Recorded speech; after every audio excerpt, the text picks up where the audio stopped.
നമസ്കാരം. പരിശീലിച്ച് നേടിയെടുക്കാൻ കഴിയുന്ന ഒന്നാണ് ശ്രദ്ധ അഥവാ ഫോക്കസ്. നിങ്ങളുടെ തലച്ചോറിനെ അതിനനുസരിച്ച് പരിശീലിപ്പിക്കണം.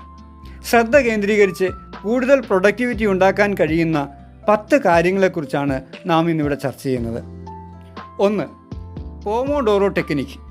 ഈ രീതി അനുസരിച്ച് 8 മണിക്കൂർ തുടർച്ചയായി ചെയ്യുന്ന ജോലിയെ ഓരോ 25 മിനിറ്റായി വിഭജിച്ച് അതിനിടയിൽ 5 മിനിറ്റ് ഇടവേള നൽകുന്ന ഒരു രീതിയാണ്. 5 മിനിറ്റ് ഇടവേള കൂടുതൽ എനർജി സ്റ്റോർ ചെയ്യാനും കൂടുതൽ ഊർജ്ജസ്വലതയോടെ ജോലി ചെയ്യാനും സഹായിക്കുന്നു. ചിട്ടയായ ദിനചര്യ ശീലമാക്കിയാൽ യാതൊരു സമയക്രമവുമില്ലാതെ ജോലി ചെയ്യുന്നതിനേക്കാൾ കൂടുതൽ പ്രൊഡക്ടിവിറ്റി കൊണ്ടുവരാൻ കഴിയും. എന്നാൽ ചിട്ടയില്ലാതെ കൂടുതൽ പണിയെടുക്കുന്നവർക്ക് റിസൾട്ട് കുറഞ്ഞിരിക്കുകയും ചെയ്യും. മൈൻഡ്ഫുൾനെസ് മെഡിറ്റേഷൻ മനസ്സിനെ ഷാർപ്പാക്കുന്നു. അതിശക്തമായ ഏകാഗ്രത കൊണ്ടുവരാൻ കഴിയും.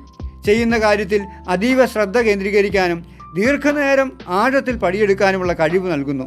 മനുഷ്യൻ്റെ തലച്ചോറിന് മൾട്ടി ടാസ്കിനുള്ള കഴിവില്ല. ഫോക്കസ് ഇല്ലാത്തവരുടെ ബ്രെയിൻ പല കാര്യങ്ങൾ വ്യാപരിക്കും. ചെയ്യുന്ന ജോലി ഫലവത്താകുകയുമില്ല. വൈകാരിക നിയന്ത്രണം പരിശീലിക്കുക. നമ്മുടെ വൈകാരിക അവസ്ഥ ശ്രദ്ധ കേന്ദ്രീകരിക്കാനുള്ള നമ്മുടെ കഴിവിനെ വളരെയധികം സ്വാധീനിക്കുന്നുണ്ട്. പതിവിൽ നിന്ന് വ്യത്യസ്തമായി നിങ്ങളുടെ തലച്ചോറിനെ വെല്ലുവിളിക്കുന്ന പുതിയ പ്രവർത്തനങ്ങളിൽ ഏർപ്പെടുക. ഉദാഹരണത്തിന് പുതിയൊരു ഭാഷ പഠിക്കുക, ഒരു പുതിയ ഹോബി ഏറ്റെടുക്കുക, തന്ത്രപരമായ ഗെയിമുകൾ കളിക്കുക. വ്യക്തവും നേടിയെടുക്കാൻ കഴിയുന്നതുമായ ലക്ഷ്യങ്ങൾ സെറ്റ് ചെയ്ത് അതിനുവേണ്ടി പ്രവർത്തിക്കുക. ദിശാബോധം ഏകാഗ്രതയെ 10 മടങ്ങ് വളർത്തുന്നു. ഇടയ്ക്കിടെ ഡിജിറ്റൽ ഉപകരണങ്ങളിൽ നിന്ന് മാറി നിൽക്കുക. തുടർച്ചയായി ദീർഘനേരം അവ ഉപയോഗിക്കാതിരിക്കുക. അവ തലച്ചോറിനെ ബാധിക്കുമെന്നതിനാൽ ഏകാഗ്രത കുറയും. നിങ്ങൾ നിരന്തരം സംസാരിച്ചുകൊണ്ടിരിക്കുന്ന ആളാണെങ്കിൽ അതൊന്ന് കുറയ്ക്കുക. എന്നിട്ട് മറ്റുള്ളവരെ ശ്രദ്ധയോടെ കേൾക്കാൻ തയ്യാറാകുക. ഏകാഗ്രത വർദ്ധിക്കും. ജോലിക്കിണങ്ങിയ പരിസ്ഥിതി സൃഷ്ടിക്കുക. ശ്രദ്ധ കളയുന്ന സ്ഥലങ്ങളിൽ ഇരുന്ന് പ്രവർത്തിക്കാതിരിക്കുക. ഭക്ഷണക്രമവും വ്യായാമവും പ്രധാനമാണ്.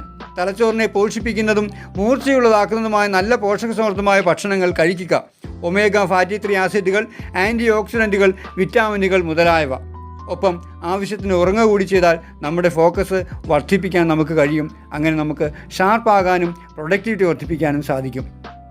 ഈ വീഡിയോ ഇഷ്ടമായെങ്കിൽ ലൈക്ക് ചെയ്യാനും സബ്സ്ക്രൈബ് ചെയ്യാനും ഷെയർ ചെയ്യാനും മറക്കരുത്. നന്ദി.